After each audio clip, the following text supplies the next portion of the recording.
esta parte que pues es la serie, no nos podemos escapar. El país está en un momento importante, muy muy importante, y hay que responder a ellos, y los ciudadanos deben estar atentos a ello y discutir, platicar, digerir lo que se estaba pasando. Bueno, ayer una resolución de la Corte de Constitucionalidad que inutiliza la pena de muerte para ciertos artículos del Código Penal, o sea, para ciertos delitos del Código Penal.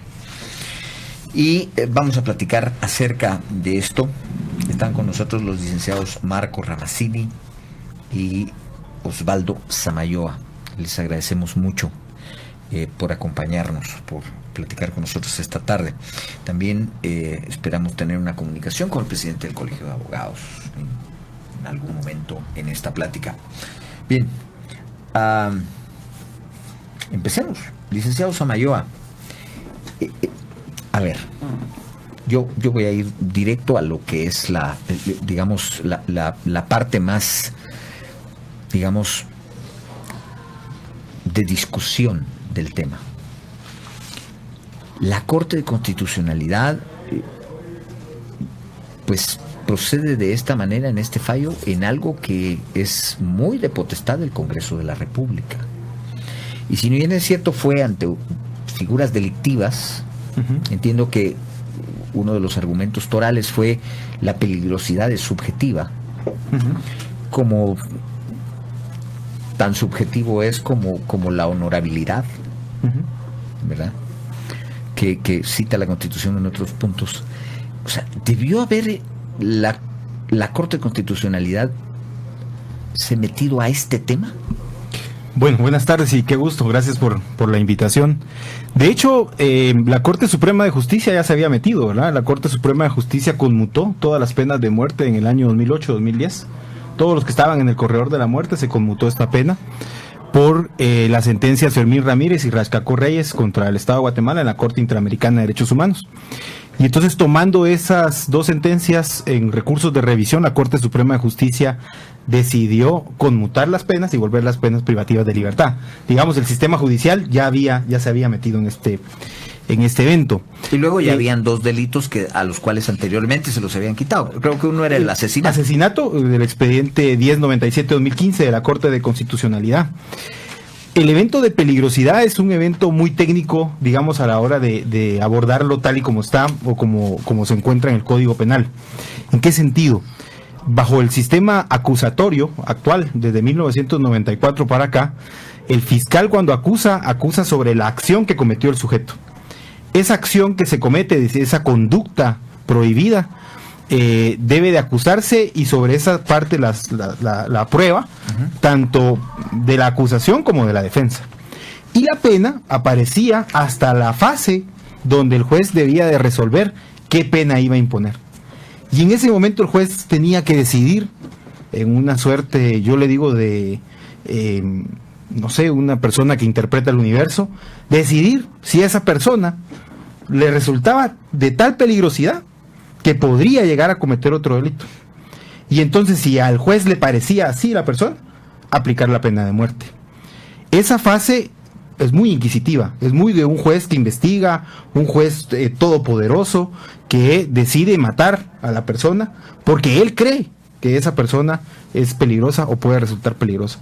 No tiene absolutamente nada de democrático ese sistema, no responde al modelo garantista sobre el cual parte la Constitución, y al mismo tiempo irrespeta el derecho de defensa, porque no hubo posibilidad, el imputado, de defenderse sobre ese argumento específico de peligrosidad que debía haber estado en la acusación. Ahora, pero el derecho no tiene nada de democrático. Bueno, el derecho se ajusta a un régimen democrático republicano, en donde la parte democrática es tomar decisiones por mayoría cuando hay decisiones que están sujetas a tomarlas, ¿no? Toda decisión judicial es una decisión de gobierno, ¿verdad? Toda decisión judicial es impopular y es decisión de gobierno, porque es el gobierno de los jueces. Ese gobierno de los jueces responde a un derecho que viene de un sistema democrático, es decir, representativo. Sí, si lo jalamos así, sí, pero a ver, el derecho no es democrático. Por esencia, aunque lo querramos quitarle la parte inquisitiva, al final es inquisitivo porque imponemos una pena. Ok, yo ahí tengo mis diferencias, pero entiendo, la esencia en esto sería la imposibilidad material de defenderme del evento de peligrosidad en la fase argumentativa que yo tendría posibilidades de tener en ese momento. Yo sé que en el derecho pues hay quienes son abolicionistas y quienes no, pero a mí me preocupa y que tratemos muy en el tema de esto, porque se puede ser abolicionista o puede no serse abolicionista, pero la forma como se hizo, no sé, Tenemos en la línea también al doctor Luis Fernando Ruiz, presidente del Colegio de Abogados. Doctor Ruiz, ¿qué opina usted de estos fallos de la Corte de Constitucionalidad? Doctor Ruiz. ¿Ya? ¿Sí? ¿Me escucha? Sí, le escucho. ¿Usted me escucha a mí? Sí, le escucho ahora. Mi pregunta es ¿qué opina usted de estos fallos de la Corte de Constitucionalidad? Sí, muchas gracias. El día de ayer tuve la oportunidad de darle lectura a la resolución denominada pues con el número de 5.982-2016 de la Corte de Constitucionalidad relativa a la acción de inconstitucionalidad general parcial en relación a los ciudadanos pues que en un momento dado pues pretendía en su momento abolir pues en un momento dado la pena de muerte. Yo recién acabo de sintonizar su programa y entiendo pues que hay otros invitados y lo voy a escuchar en un tema específico sobre la teoría abolicionista. Quiero contarle que yo tengo una teoría específica y a mí me ha interesado pues estudiar en relación al tema de la pena de muerte. Para iniciar, siempre he sido pues celoso y me he negado a considerar la pena capital o la pena de muerte como una pena de por sí. ¿Por qué? Porque de alguna manera los estudiosos del derecho sabemos específicamente que de alguna manera la pena la debemos considerar como una sanción, ¿verdad? Que en un momento dado se produce, es decir, que le inflige la pérdida o le restringe, para mejor decir, los derechos personales a un individuo o a varios individuos, ¿verdad? Que se le ha declarado jurisdiccional o judicialmente responsable de un hecho criminoso. Pero esto obviamente debe de ser por parte de un órgano jurisdiccional y por medio de un debido proceso. La pena es aquella que se padece, ¿verdad? Cuando se le arranca o se le limita la vida a una persona, deja de ser pena. Yo lo veo contradictorio, es una teoría eminentemente personal y que pues en un momento dado yo creo que el conflicto que se da específicamente que tiene en discusión a los ciudadanos guatemaltecos, a los juristas y a los avanzados en la materia es precisamente la Corte de Constitucionalidad aparentemente interfiriendo en temas eminentemente de la Unión Legislativa. Para contarles, pues que en un momento determinado, aquí es una acción de inconstitucionalidad general parcial, pues que en un momento dado se está tratando de establecer lo que ya se venía escuchando ya por años, ¿verdad? Ese tema tan polémico de la pretendida o mal llamada pena de muerte o pena capital, por tipos penales específicos, entiendo que ya los abordaron, como el parricidio, plagio, secuestro, entre otros, desaparición forzada, lo que recuerdo, y algunos de la ley contra la narcoactividad. Específicamente hablando en relación a la peligrosidad, y logré escuchar todavía al otro invitado que hablaba justamente de la peligrosidad. La peligrosidad con justa razón es un abordaje que se le da indefectiblemente por parte de los magistrados de la Corte de Constitucionalidad, porque obedece a temas de carácter constitucional, y los que son abogados y para sus radioescuchas deberán saber que en un momento dado Guatemala tiene que responder y tiene que estar pues, de alguna manera en paridad con el concierto. Y hablo específicamente sobre principios jurídicos internacionales como el control de constitucionalidad y el bloque de constitucionalidad, que esto obviamente no nos deja margen a irrespetar pactos o convenios de carácter internacional. Guatemala ya desde muchos años ha tenido una tendencia abolicionista. Hay algunos fallos de la Corte de Constitucionalidad, recuerdo, donde se establece que Guatemala pues tenía o tiene pues en un momento dado esa tendencia de vigencia de la mal llamada pena de muerte. pero obviamente no se habían podido aplicar por razones obviamente de carácter internacional y sobre todo algunos sobre la Convención Americana sobre los Derechos Humanos y puntualmente por el Pacto Internacional de Derechos Civiles y Políticos, ¿verdad? Que en un momento dado es lo que nos da nos abre la puerta a tener como un referente el abolicionismo. En Doctor, este caso puedo hablar puntualmente de mi teoría personal. Yo me considero un abogado dedicado al derecho penal minimalista y he dicho, mantengo y sostengo que el derecho penal no va a resolver ningún problema de la sociedad. Doctor, ahora, a ver, yo derecho penal y estamos hablando... Perdón, ¿me escucha, doctor? Derecho penal, si es de derecho constitucional. Pero doctor Luis, ¿me escucha? Sí, le escucho. A ver, yo entiendo y podemos entrar al tema de la abolición o no de la pena de muerte, pero eso está taxativamente explicado en el artículo 18 de la Constitución. Es el Congreso de la República el que puede tomar esa determinación y nadie más, porque en la manufactura de la ley tiene que intervenir los representantes de la nación, directamente electos por el pueblo. Ahora, yo esa parte, perdone, pero es donde no me juega todo el asunto. Podemos ser abolicionistas, podemos ser pro pena de muerte, y eso da para un debate enorme. Pero ¿quién lo tiene que hacer? Es el punto importante. Desde su punto de vista, y quisiera por favor una respuesta muy puntual de usted, ¿la Corte no se extralimitó en esto? No le juega porque aprovecho, porque a veces me dejan a medio camino en las entrevistas, ¿verdad? Ya 2 veces que me quedo a medias, ¿verdad? Y sí quiero decir puntualmente que no hay que tergiversar en el momento oportuno, donde en un momento dado es una posición específica del Congreso de la República, y estoy hablando del artículo 271, donde dice las otras atribuciones del Congreso, y eso lo quiero dejar muy claro, porque no es que no juegue, simple y sencillamente yo creo que hay que interpretar de conformidad con la ley algunos aspectos que sí nos están legislando, pues, a mi juicio, y espero que se respete mi criterio. De alguna manera, pues, las atribuciones del Congreso, entre otras, es decretar, reformar y derogar las leyes, y yo creo que por ahí está el problema.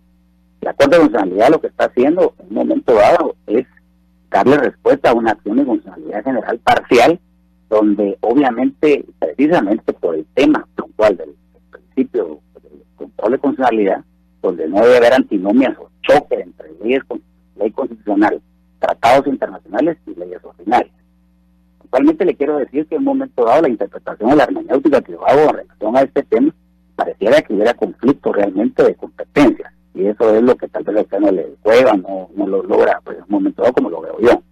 Entonces, a lo que estoy diciendo en un momento dado es que la constitucionalidad está dando respuesta a un momento dado a tratar de alguna manera a poner en paridad lo que en su momento Guatemala, no una vez, sino varias veces, y me refiero nuevamente a la Convención Americana sobre Derechos Humanos, entre otras, y el Pacto Internacional de Derechos Civiles y Políticos, hemos ratificado como país.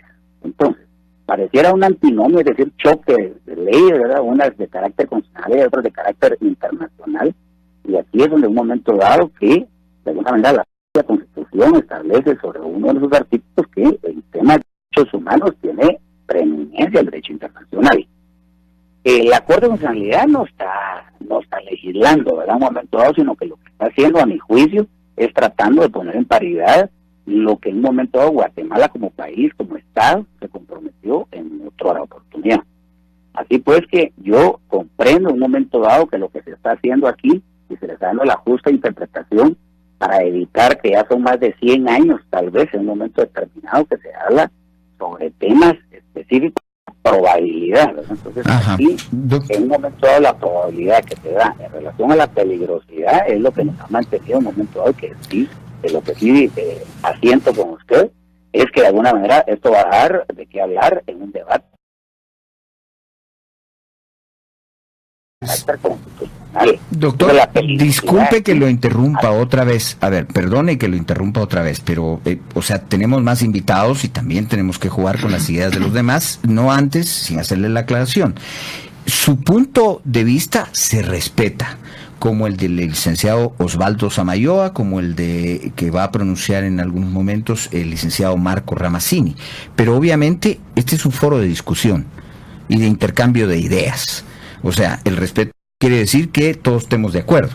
Y, por supuesto, también están sujetas a discusión. Eso es así, y así debe ser en un país.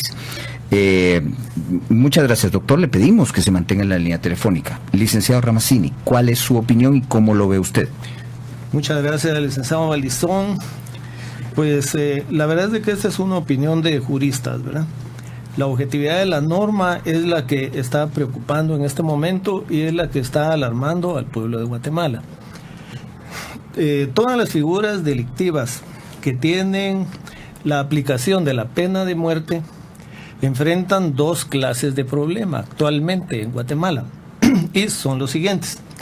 Uno es el artículo 4 de la Convención Americana sobre Derechos Humanos, el cual en la parte final dice: tampoco se extenderá su aplicación a delitos a los cuales no se le aplique esta pena actualmente. Entonces debemos de considerar que la Convención Americana entró en vigencia para Guatemala el 18 de julio de 1978 y el Código Penal entró en vigencia el 15 de septiembre del 73. Eso significa de que todos las figuras delictivas que en ese momento nuestro Código Penal les contemplaba la pena de muerte, pues esa sí es aplicable. Por eso es de que vemos de que únicamente la figura del asesinato es la que se salva, la que protege al pueblo de Guatemala. El segundo problema que enfrentan estas figuras delictivas es la imprecisión. Y vamos a ver por qué. Porque en el artículo 132 del Código Penal, que sí puede aplicar la pena de muerte, la regula de la siguiente manera. Dice: sin embargo, se aplicará la pena de muerte en lugar del máximo de prisión si por las circunstancias del hecho y de la ocasión, la manera de realizarlo y los móviles determinantes se revelare una mayor particular peligrosidad de la gente. La Corte Interamericana de Derechos Humanos ha revocado, ha conmutado todas las aplicaciones de pena de muerte porque habla de imprecisión. Y dice: el artículo 132 del Código Penal es impreciso porque le da la facultad al juez, una facultad muy subjetiva. Pues no deja de tener razón. Pero estas sentencias las han venido dictando ya desde hace muchos años. Esto debió haber sido motivo de preocupación del Congreso de la República. Es decir, ponerle al Código Penal en el artículo 132 al asesinato como única pena la pena de muerte, sin entrar en detalles muy subjetivistas, porque eso también es cierto. Ejemplo, en el ejercicio profesional, yo tuve varios casos en los que la acción cometida por el delincuente se tipificaba en el asesinato, porque concursaban los tres famosos agravantes, ¿verdad? Pero ¿qué pasaba? Estaba en discusión si se aplicaba o no la pena de muerte. Si se le aplicaba la pena de prisión, la mínima de 25 y la máxima de 50, o bien la pena de muerte. Pero ¿qué pasaba? Le aplicaban el indubio por reo, en el sentido de que la pena de muerte era muy grave. Y como contemplaba pena de prisión, entonces era mejor aplicarle la pena de prisión. Pero bueno, los juristas de la defensa, pues, felices de que el juez aplicara la pena de prisión. Pero también habían unos casos en los que no estaba muy calificada la participación y se aplicaba la pena de muerte. Entonces, ¿qué pasaba con la persona condenada? Agotaba los recursos, a excepción del recurso de gracia, ¿verdad? Porque no estaba regulado. Y la Corte Interamericana de Derechos Humanos la conmutaba por dos motivos. Primero decía porque no estaba regulado en Guatemala la ley del indulto o recurso de gracia. Ese era un requisito sine qua non, ¿verdad? Pero el otro también advertía en la sentencia de que no se podía dictar una sentencia condenatoria en materia de pena de muerte en el artículo 132 porque analizar si las circunstancias del hecho, la ocasión, la manera de realizarlo y los móviles determinantes quedaban en poder del juez. Entonces hay que corregir dos cosas. En primer lugar, darle certeza jurídica a esa pena, ponerle al 132 como única pena la pena de muerte.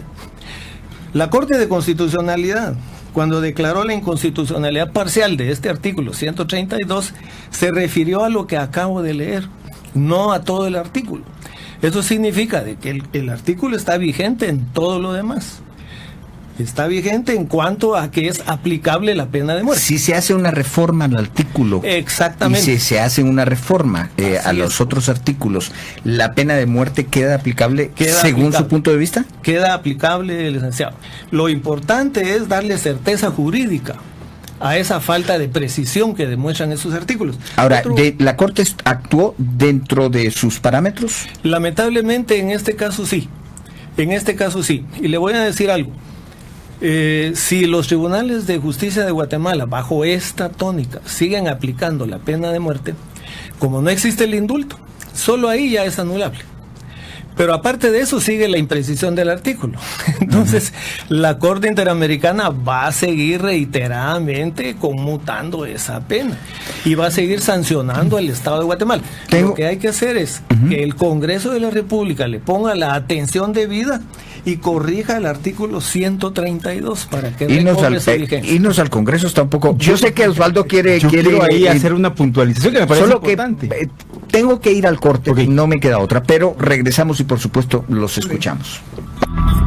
Bueno, continuamos platicando acerca de este tema de la pena de muerte acá en Hora 15 y déjenme decirles que también hay un evento en este momento importante, noticioso por supuesto, al cual estamos dando seguimiento y es la sentencia que se a producir en el caso La Línea, por lo menos una resolución, no es una sentencia definitiva, sino es una resolución para ver quiénes van a ir definitivamente a proceso en este caso, y por lo tanto pues obviamente vamos a tener las interrupciones, así es que rogamos a ustedes que nos disculpen en este tema.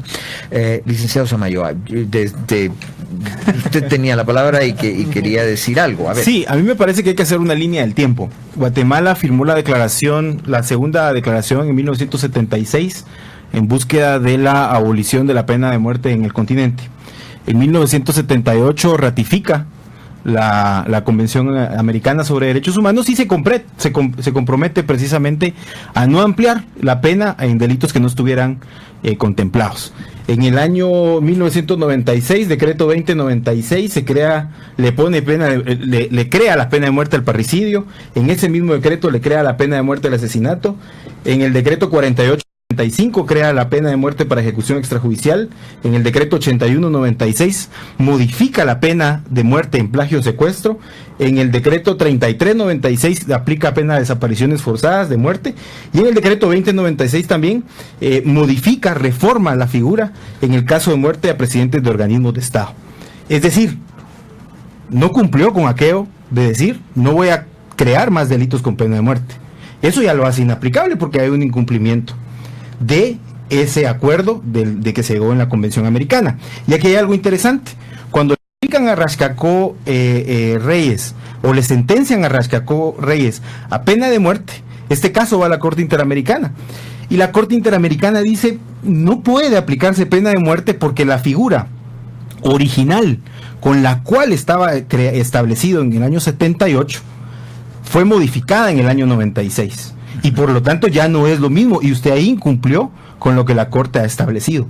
A partir de eso, estos delitos que mencioné, ya era inaplicable la pena de muerte, ya no se podía aplicar. Así lo dijo también, y tengo aquí algunas sentencias, la Corte Suprema de Justicia en procesos de revisión a otros condenados a muerte. Ahora, ¿por qué le hemos llamado a algunos abolición judicial? Porque en el momento, es decir, no se abolió la pena de muerte, que lo tendría que hacer el Congreso. Lo que hace la Corte es decir, esta forma de regulación, como está aquí, es contraria al derecho, es inconstitucional, dice en el tema, por ejemplo, de asesinato en el expediente 1097-2015, y lo expulso. Al momento de expulsarlo, si el Congreso vuelve a incluirlo en un artículo, está incumpliendo con aquel compromiso de no ampliar los delitos con pena de muerte firmado en el 78. Licenciado Ramazzini, ¿qué diría usted de eso? Muchas gracias, licenciado. Pues verdaderamente yo solo repito lo que dije al inicio. En cuanto al delito de asesinato, este está contemplado en el Código Penal que entró en vigencia en el año 73, de tal manera que es aplicable la pena de muerte que contempla. Lo único que hay que hacer es corregir el subjetivismo que tiene, de conformidad con lo instruido por la Corte Interamericana de Derechos Humanos en multiplicidad de sentencias, y esa corrección el pueblo de Guatemala debe de estar tranquilo porque se va a hacer en el Congreso. En el Congreso ya se está trabajando sobre ese anteproyecto de reforma del artículo. Y digo reforma no por el hecho de que verdaderamente sea algo nuevo, sino únicamente se le va a dejar la pena de muerte como única sanción, como pena principal y como única sanción, quitando el subjetivismo sugerido por la Corte Interamericana de Derechos Humanos, de tal manera de que ahí no hay ninguna falta de vigencia. Pero aparte de eso, también el Congreso ya tiene la iniciativa de ley que contempla la regulación del indulto. Estas dos iniciativas ya están en el Congreso. Así es de que el pueblo de Guatemala debe de estar tranquilo de que la actitud de la CC es transitoria, no es definitiva. Bien, seguimos en este debate. Les voy a pedir que alternemos bastante la... Nos quedan pocos minutos para que haya pues ese principio de contradicción, vamos a decirlo así, en este intercambio de ideas. A ver, en este sentido, desde su punto de vista, licenciado Ramazzini, con las reformas se podría seguir aplicando la pena de muerte. Efectivamente, licenciado. Media vez se le hagan las aclaraciones al artículo 132.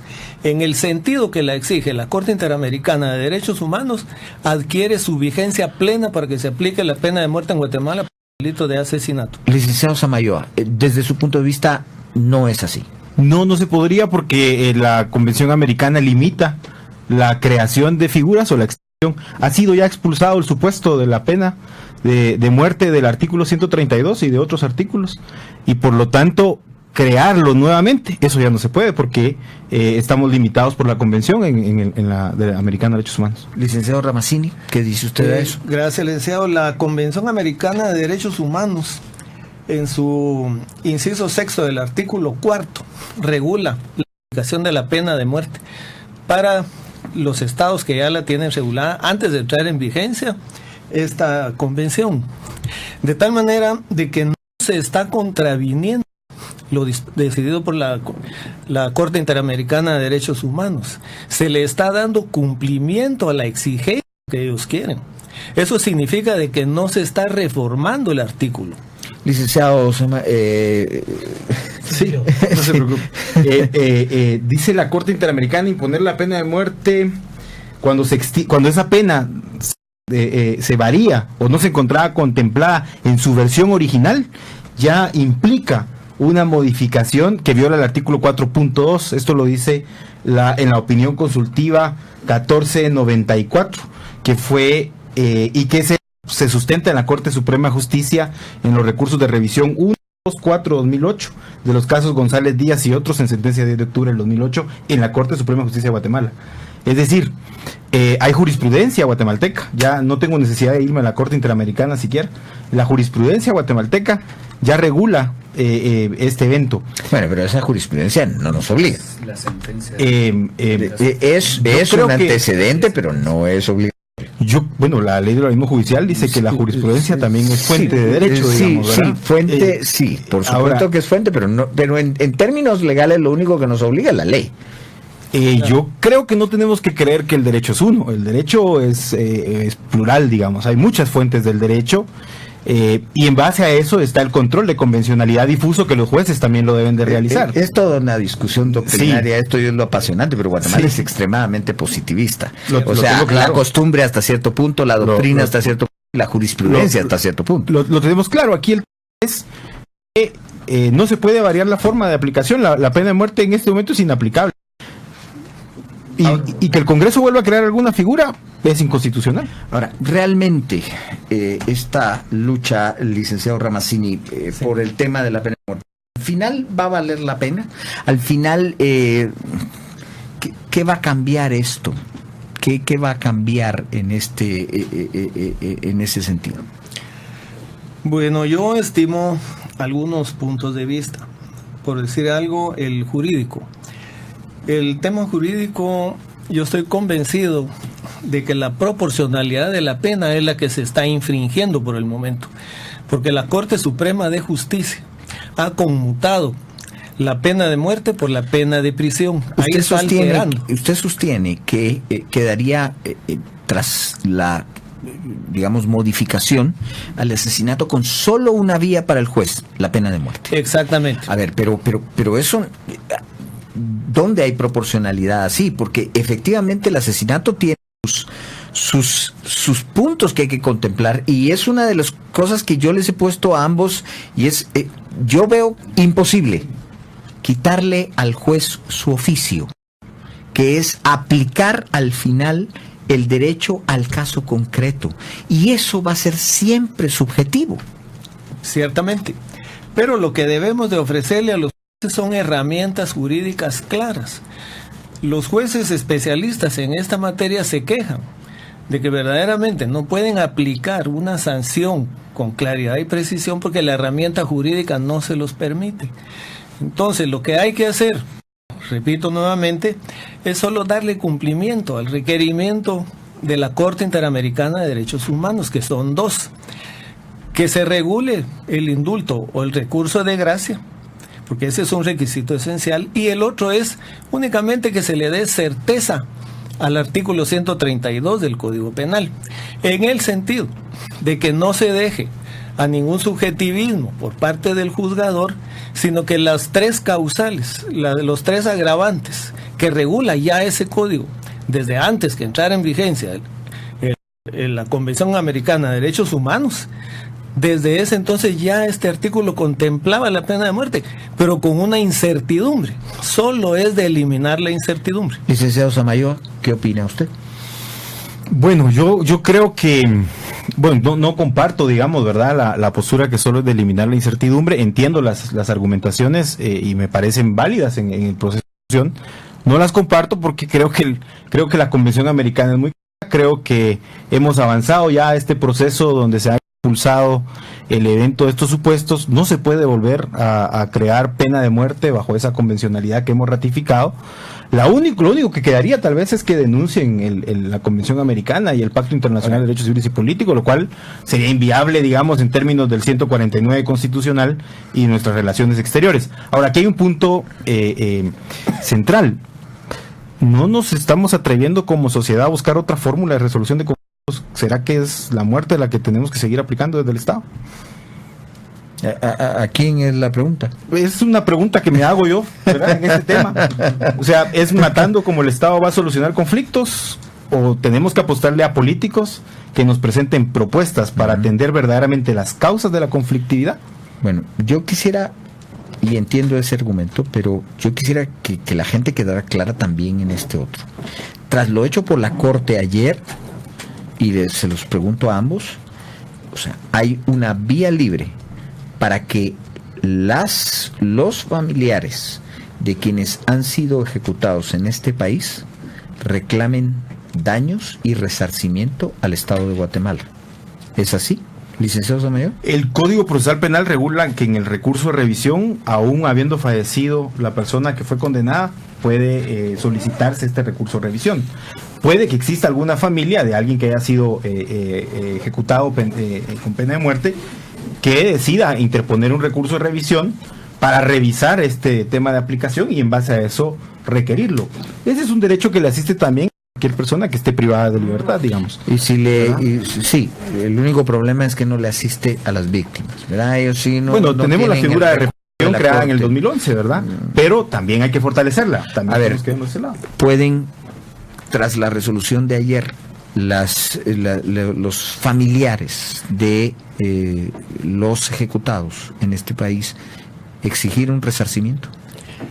Estimaría que no, por las razones siguientes. En primer lugar, la Corte de Constitucionalidad lo único que está haciendo es reconocer la validez de las opiniones emanadas por la Corte Interamericana de Derechos Humanos en cada una de sus resoluciones. Eso es lo único que está haciendo la Corte de Constitucionalidad. Es decir, no debemos de entenderlo extensivamente. No. Es un tecnicismo de falta de vigencia o de falta de certidumbre. Eso no extingue que sea aplicable la pena de muerte. Ahora, si declara la Corte de Constitucionalidad que son inconstitucionales y violatorios a los derechos de las personas la forma en que estaba puesto el supuesto dentro de la ley, perdón, pero entonces eso automáticamente se interpretaría a que fueron ejecutados injustamente y que por lo tanto tienen derecho a resarcimiento. No. O sea, no, la verdad es que no se debe de entender así, porque esos procesos quedaron firmes en su oportunidad procesal. Hay que reconocer que en un proceso a las partes en ningún momento se les ha vedado el derecho de defensa. Ellos han tenido su derecho de defensa. También habría que ver cuáles fueron los elementos extintivos o modificativos de la responsabilidad penal que haya planteado la defensa del imputado. Pero lo cierto es de que gozaron del ejercicio de todos los recursos, incluyendo hasta el de casación. Bien. Y el de amparo. Rápidamente, la Corte Interamericana en el caso Fermín Ramírez argumenta violación al derecho de defensa porque precisamente cuando se condena a muerte, eso nunca se discutió en el debate o en el juicio donde la defensa se haya podido defender sobre eso. Bien, tenemos que pasar a control central porque tenemos más información. Adelante.